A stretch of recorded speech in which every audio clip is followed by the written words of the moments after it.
Welcome to टेक्यान। आज हम करने जा रहे हैं एडवांस 2019 का क्वेश्चन आपके स्क्रीन के ऊपर ये रहा।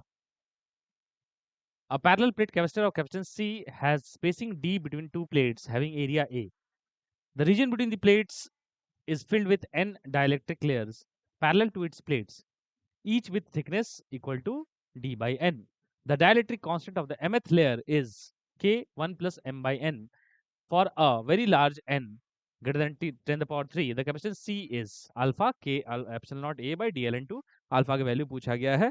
Let's do what it is given. Let's try to do it. है ना. देखो क्या है इसमें. इसमें क्या किया गया है कि एक कैपेसिटर है, उसे कैपेसिटर के बीच में, कैपेसिटर मतलब प्लेट्स, दो प्लेट के बीच में कितने, दो प्लेट्स हैं, उन प्लेट्स के बीच में n डाइलेक्ट्रिक डाला गया है. ये दो प्लेट है, इन दो प्लेट्स के बीच में n डाइलेक्ट्रिक्स डाला गया.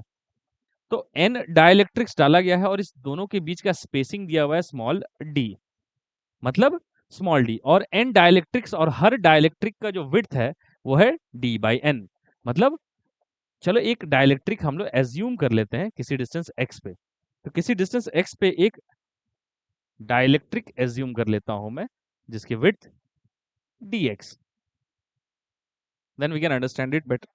ऐसे बहुत सारे डाइलेक्ट्रिक्स है जिसमें ये विड्थ है इसका dx. इसी dx को कहा जाए तो वो कितना दिया हुआ है, डेल दिया हुआ है, और इसी को क्या दिया हुआ है उसने, d by n. And make sense because अगर आप ध्यान से देखें तो क्या है, ये कितने नंबर ऑफ डाइलेक्ट्रिक है, n डाइलेक्ट्रिक है, कितने स्पेस में, d में, तो एक का कितना विड्थ हो जाएगा, d by n. Make sense. जो dx is to del is equal to d by n, ऐसा दिया हुआ है x पे dx. अच्छा, अब यहाँ क्या दिया हुआ है देखो, तो ऐसे ही डाइलेक्ट्रिक्स कनेक्टेड है, n डाइलेक्ट्रिक्स, तो उसी का इक्विवेलेंट कैपेसिटेंस पूछा गया.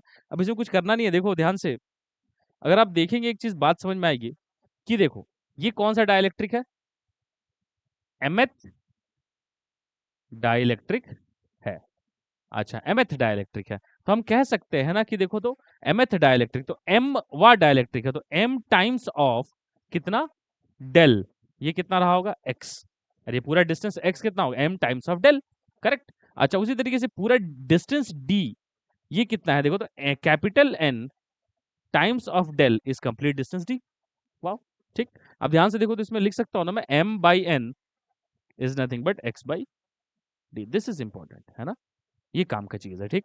हमें समझ में आया कि पूरे mth लेयर तक, mth लेयर तक कितने लेयर, m लेयर है, और एक लेयर का विड्थ कितना, डेल है, तो m into del is x. उसी तरीके से n into del is small d. That's it. So m by n is x by d. Now we can see that all the dielectrics are connected in series, and the dielectric of one dielectric has a capacitance dc. dc is how much, k, है ना, k a epsilon naught by, gap कितना है उसके बीच का, del, है ना, k epsilon naught by del. अगर आप ध्यान से देखेंगे तो डेल. अभी यहाँ पे क्या लिखा हुआ, k की वैल्यू कितनी है देखो, k की वैल्यू है, k की वैल्यू दी हुई है mth वाले में कितना, k into 1 plus m by n into ये हो गया k a एप्सिलॉन नॉट, और ये डेल, ये गैप बीच का, तो गैप बीच का कितना है dx, छोटा सा, है ना, मैं इसको बोल सकता हूँ ना, it is nothing but dx. Del बोलो चाहे dx बोलो, equal to d by n बोलो. ठीक. अच्छा, ध्यान से देखो तो m बाई n को मैं क्या लिख सकता हूँ, we can have understood m by n is x by d, so it is nothing but k a epsilon naught into 1 plus x by d divided by dx. ये है dc, and all are connected in series, so 1 by c equivalent will be nothing but integration of 1 by dc. Integration of 1 by D C अगर हम लोग करेंगे तो DC में क्या होगा, 1 बाई के ए एप्सिलॉन नॉट हो जाएगा, ऊपर dx बाई ऐसा हो जाएगा. देखो ऐसा लिखेंगे, 1 बाई के ए एप्सिलॉन नॉट, और इधर हो जाएगा dx divided by 1 plus x by D हो जाएगा. बस इतनी सी बात है. ये है 1, इसका इंटीग्रेशन करना है, तो इसका इंटीग्रेशन करना है तो ये रहा इंटीग्रेशन, ये रहा इधर साइन, है ना, इधर जरूरत नहीं है. ये है 1 बाई सी इक्विवेलेंट, कहाँ से कहाँ, x 0 से लेकर x की वैल्यू d तक.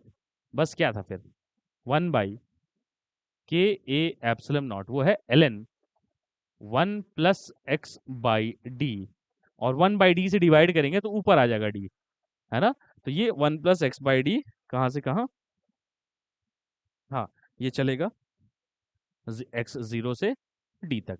तो क्या लिखेगा, डी बाई के a epsilon naught L N. एक बार x की जगह अगर हम लोग d रखेंगे तो 1 + 2 तो ln 2 हो जाएगा, और एक बार x की जगह 0 का ln 1 हो जाएगा, ln 1 0 हो जाएगा, तो ये ln 2 आएगा बस, ठीक है ना। तो ये है 1/c इक्विवेलेंट। तो c इक्विवेलेंट कितना आ रहा है देखो, के ए एप्सिलम नॉट, है ना, के a epsilon not by d ln 2, और इसको कहा है उसने इक्वेट करने से alpha times of k a epsilon not by d ln 2 which is exactly equal. तो आपको दिख रहा है अल्फा की वैल्यू कितनी आएगी, 1, है ना। तो अल्फा की वैल्यू है 1। चलिए मिलते हैं नेक्स्ट क्वेश्चन में, till then take care and bye.